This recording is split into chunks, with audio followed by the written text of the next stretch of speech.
state, and well, violence is not quite the right word, but a coercive state is able to thrive in conditions where politically and philosophically the state shouldn't thrive, was by hiding itself behind its procedural and scientific and disinterested guise. That is to say that it was okay to feed people in the workhouse practically nothing because they'd done the scientific experiments on diets to know what was absolutely the minimum that people had to eat. Okay? So it was it's okay, and this again, you can tell I've been watching Republican debates. It's okay, for instance, to give you an example later, to forcibly vaccinate people's children. Okay, what did Michelle Bachette said about injections? A state. Does anyone remember the phrase that she used last night to chide Rick Perry for that vaccination for young girls? No. Yeah, no, and that's what. But there was a particular phrase that was great, that was to imply that this was like the state puncturing the flesh of young girls, and so. But vaccination, which was a hugely contested thing in Britain in the 1870s, was made possible because it was seen to be medically and scientifically authorized. It's another example of the same process.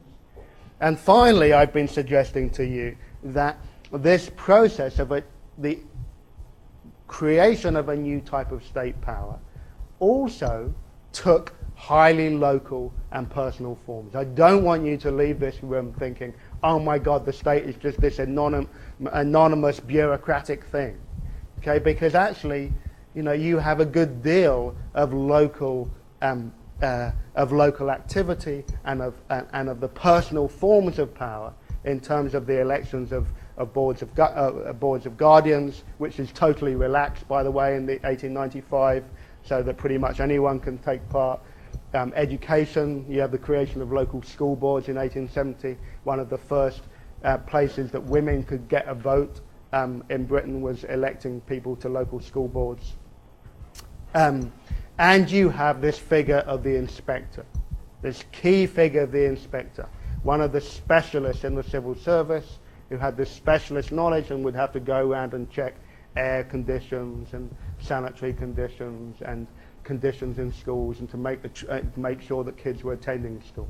So in specific neighborhoods, the state actually took a really personal form. You knew who the truant officer was for the school, He's like the policeman who sits outside the stop sign by my house waiting to catch you. You know what he looks like, So I don't want you to think that there's just this big, monstrous Leviathan rising out of the earth, with a bureaucratic form in one hand, and an anonymous gaze in the other. There's a more complex thing going on. Okay, and then finally, on Thursday, you've got to come. You've got to come to see Hugh Laurie in this clip. If for no other reason, if you're not here, you won't see it. I'm also going to give you, and this you will only get in person, is the most fantastic handout. First handout you're going to get in this class, and it's coming on Thursday. So be here early to get a copy.